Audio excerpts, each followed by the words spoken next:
Welcome back to another vlogski, another episode. Before this video starts, I thought I'd do a quick shout out to the sponsor of today's video, Pascal. Pascal is a company that creates some pretty beautiful jewelry with ethically sourced, lab-grown diamonds. I've had a few brands reach out to me via YouTube before and I'm super thankful for that, but I feel like Pascal were the first brand that really aligned with my style.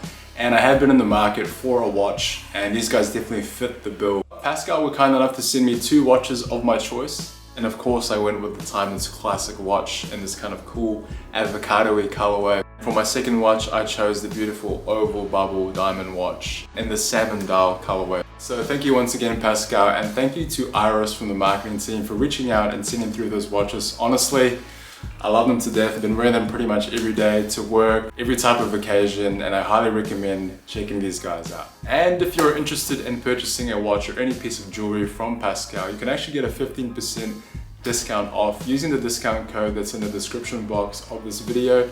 For full disclosure, I do get a bit of commission off of this if you make a purchase through the link. So thank you again Pascal. Let's move on to the vlogski, eh?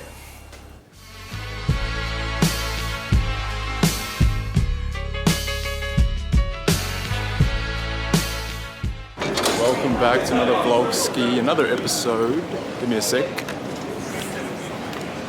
It's been a while, and I thought I'd dedicate this vlog today to a bit of Q&A that I asked maybe probably a month ago now on Instagram. Shout out to everyone who actually asked me a question, which was much appreciated.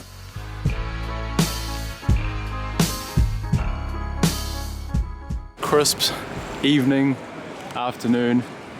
And I thought I'd start off doing a bit of shopping at, for me, what is the preeminent store in Sydney in terms of if you dress similar to me or like similar clothing and brand and style to me. This place is probably the best place to go to if you find yourself in this beautiful city. This is called Maillot and it's honestly the goat. They got a nice coffee shop here as well, and then just a nice sort of store here.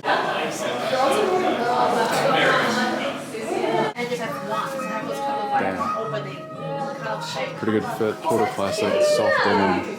I ended up copying that 9 Taylor's beanie, the orange one with a really nice sort of high brim, and tried on that Porter Classic denim set, which was incredibly well crafted, and I might come back next payday to get it. But anyway, so I thought that would be a good segue before I get run over to talk about one of the first Q&As. A lot of the Q&As were actually about fashion. Which city has the best style? For me, out of all the places I've lived in when I've nomaded, or just lived in general, there's 2 cities that really make me feel super underdressed, and those definitely have to be London and Tokyo. London sort of reminds me of that explore page you see on Instagram a lot, kind of that influencer hub, but really good mix of that, but also a lot of sartorial, Japanese and European influences too. And obviously Tokyo is Tokyo, just the diversity and that kind of no fear factor I feel that people have with fashion. They just rock whatever they want to and with confidence. So those are the 2. Some of the questions were quite similar, so about fashion history,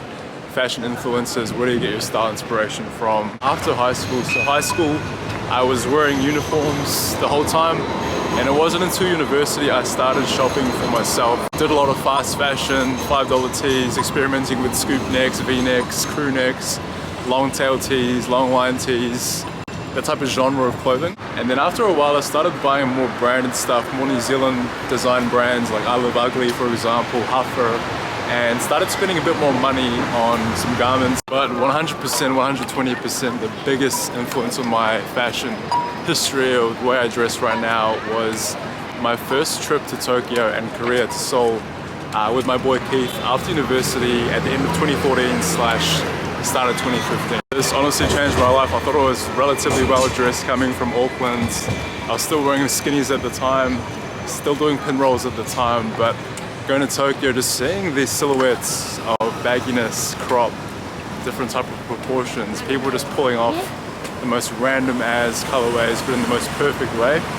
That changed me forever, and that changed my view on style and on fashion. And since then, my style has been really influenced by the streets of Tokyo, obviously living there when I did, traveling there when I did.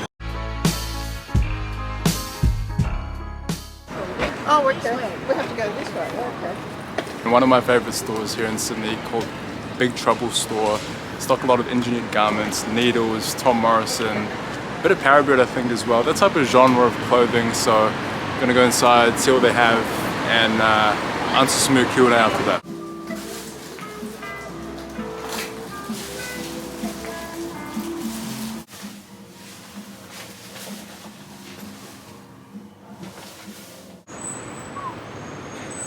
Never a dull moment when you try on clothes that you can't afford, no? But that Nanamika jacket, crazy good, super waterproof, crazy material, 800 bucks, so might have to wait for that one. Best purchase of the year, great question. Definitely my Paraboot Cruzars shoes or boots, whatever you want to call them. Copped them in Ginza at the start of this year and they're freaking munted, but best, you know, 70,000 yen that I've spent in a long time. Current staple wardrobe piece is definitely a cropped baggy leather jacket, boxy leather jacket, a cropped Harrington like this guy as well. A nice sort of type 1 denim jacket for sure. I love the shape of that. Pants wise, definitely Needles HD pants. Like those are just the best fitting pants I have other than this Sage Nation. Bottom's definitely just my Paraboot Cruzars. Any type of Paraboot to be honest. Or like a Clark's Wallaby for example. Timeless. In terms of tattoo inspiration, to be honest with you, I don't have too much. It really started with the 1993 on my knuckles and I was back at my old job and it was more of a kind of a renegade. I wanted to be myself at the office kind of move, but a lot of inspiration, if there is any, is from travel. Going into Southeast Asia, going to Asia, London, and just different images and scenery, energy and noises that I feel. And I don't know, I just get inspired by that.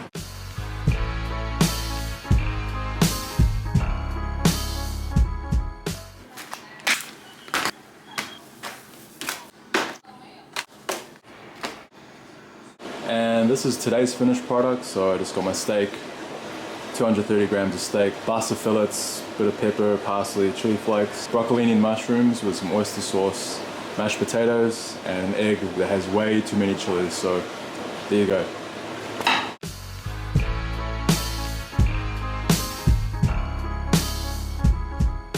The ultimate dream is to one day have my own store, and I've set myself a goal of when I'm 35, so I've got 4 more years to go.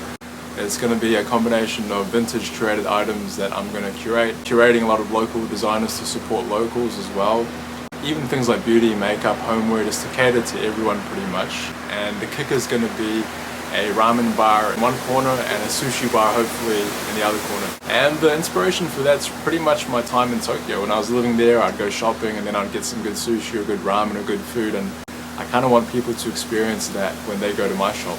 Do a bit of good shopping, get a bit of good food as well. If I could settle in one place, where would that be? Definitely Tokyo, 100%, hands down. Best city to live in outside of Tokyo, definitely Bangkok, 120%. It's the energy, the people, the food, just the way of life. I ended up staying in Tongawa for about a month earlier this year and it was just an incredible experience. I feel like it's got the perfect combination of that traditional Southeast Asia but with a bit of a modern flair as well, and I'd love to live there if I could. A few questions are quite similar in terms of loneliness and traveling solo and making friends in Tokyo. I think while I've been nomading, while I've been traveling, I've had a couple of relationships in those times, so with that I wasn't too lonely and I was able to sort of share those experiences with my girlfriend. I guess when I've been single, yeah, you get bouts of loneliness sometimes, but part of that travel and experience is kind of being vulnerable and going to a place where you don't speak the language, you don't know anyone, and it kind of forces you to meet people and get out.